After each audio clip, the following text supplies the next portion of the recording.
सबैजनालाई अनि सबैजनालाई मेरो नयाँ ब्लगमा स्वागत छ। अनि म चाहिँ आज फर्स्टचोटि ब्लग बनाउँदैछु अनि के कस्तो हुन्छ हेरिदिनु होला। अनि म चाहिँ हिजो गाउँ आएको छु धरानबाट। अनि म चाहिँ आज मेरो घरहरू देखाउँछु अनि त्यसपछि के अरे म के गर्छु हेर्दै गर्नु होला। हेर्नुहोस् है यस्तो निकाल्दैछु म चाहिँ। अब यहाँ धुनु पर्यो नि। त मेरो घर चाहिँ यो है गाइड्सहरू मेरो हेर्नुहोस् हाम्रो गाउँहरू घाम लाग्दैछ।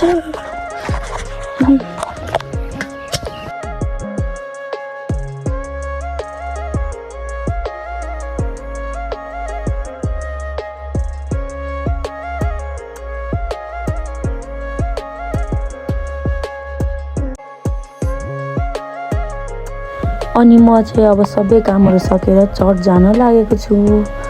अनि हेर्दै गर्नु होला सबैजनाले। आफ्टर कति इयर्स 3-4 इयर्सभन्दा बेसी भयो होला। म यहाँ कहिले गाउँ त आउँथेँ कि तर यहाँ तल आउँदिनँ थिएँ। आए पनि म यो बाटो हिँड्दिनँ थिएँ।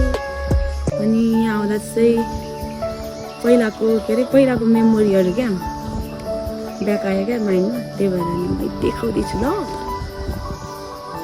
दिस प्लेस भनेको हाम्रो यो प्लेस भनेको चाहिँ नि स्कुल पढ्दाखेरिको one of the favourite place हो अरे क्या। अनि यहाँनिर धेरै कुराहरू पनि छ। हाम्रो साथीहरूको डेटिङ स्पोट पनि यहीँ हो। त्यस्तो साह्रो चाहिँ होइन, सबैको यो यहीँ हो क्या। हाम्रो स्कुल चाहिँ फेरि तल छ। चाहिँ हाम्रो चर्च हो अनि हामी चाहिँ चर्च आएको छौँ हाम्रो भाउजूहरूसँग। अनि इट्स मी सुनिता लिम्बू, सुन्याङमा लिम्बू। म पनि आएको छु। हाम्रो चर्च हो, सङ्गति सुरु आएको छ। यो चाहिँ हाम्रो स्कुल जाने बाटो हो। यहाँ माथिबाट पनि हाम्रो घर जान्छ अनि यो बाटो पनि माथिबाट हाम्रो घर जान्छ। मन्दिर चाहिँ यहाँ माथि होला हो। यो दोकान हो, यो बर्को बोट हो हाम्रो गाउँको। एन्ड इट्स मी सुनियाङमा लिम्बू। हामी चाहिँ सामानहरू यसरी बोकेर गएको। को चाहिँ I'm walking Thapa Magar yes. म यहाँ त क्या पहिला यहाँनिर के पो नाक निक्लिन्छ कि के निक्लिन्छ भन्दै कति डराउँथ्यौँ यहाँ। कति साह्रो चकचक गर्थ्यौँ कि तपाईँले यहाँ। पहिला यो त यसरी पो घेरेको थियो। चकचक त के हो नि यहाँ त्यस्तै। जहिले स्कुल आउँदाखेरि यहाँ पानी हाल्यो। यहाँनिर पानीहरू खेलेर अहिले त पानी छैन। दिस प्लेस चाहिँ जिन्दगीमा बिर्साउन नसक्ने ठाउँ। हामी चाहिँ पहिला अब यहाँ यो तल स्कुलमा हामी कति माथि हाम्रै त्यो माथि श्री जङ्गा प्राइमरी सेकेन्डरी स्कुल के पो श्री जङ्गा प्राइमरी सेकेन्डरी स्कुलमा 3 सम्म पढेर श्री रामनवमी हायर सेकेन्डरी थियो त्यति बेला। अहिले चाहिँ श्री रामनवमी सेकेन्डरी स्कुल छ है। त्यहाँनिर 4 क्लासदेखि कति 12 क्लाससम्म पढेको है म चाहिँ। अनि 12 क्लास पढिसकेपछि चाहिँ धरान गएर महेन्द्र क्याम्पस जोइन गरेको। पनि मैले यहाँ यो 12 क्लास छोडेको पनि कति वर्ष भयो। 78 भनौँ न। 79 फर्स्टमा एक्जाम भएको थियो। यो के अरे रिजल्ट आएको थियो समथिङ त्यस्तै होला कि 79मा एक्जाम चाहिँ दिएको।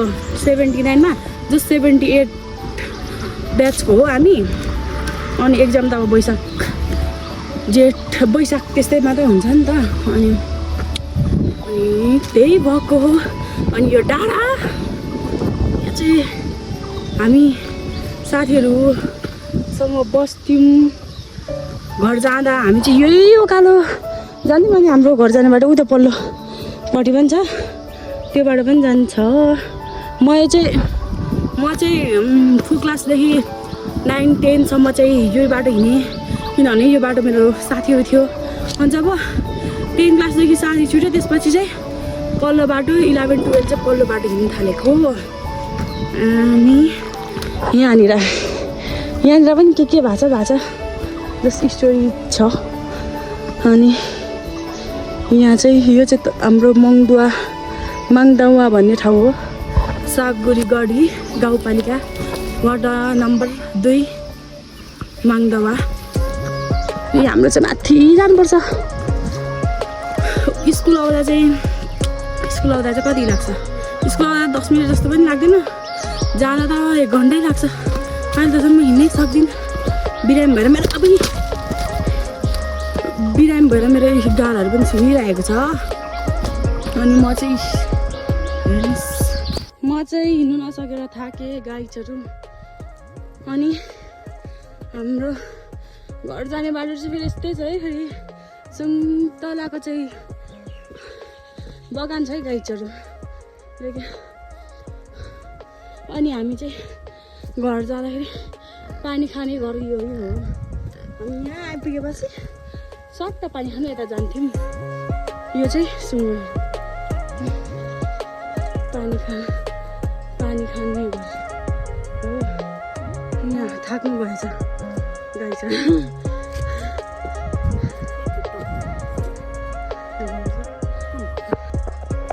अनि फाइनली हामी घर पनि आइसक्यौँ अनि म घर आएर मुखहरू धोएँ अनि म बिरामी पनि थिएँ नि त अस्तिदेखि बिरामी भएरै गाउँ आएको थिएँ नि त त्यही भएर अनि यो ब्लगलाई चाहिँ आजलाई चाहिँ यति नै अनि नयाँ हुनुहुन्छ भने सब्सक्राइब गरिदिनु होला भन्दै तपाईँहरूबाट म बिदा हुन चाहन्छु धन्यवाद अब अर्को भिडियोमा भेटौँला बाई बाई गाइज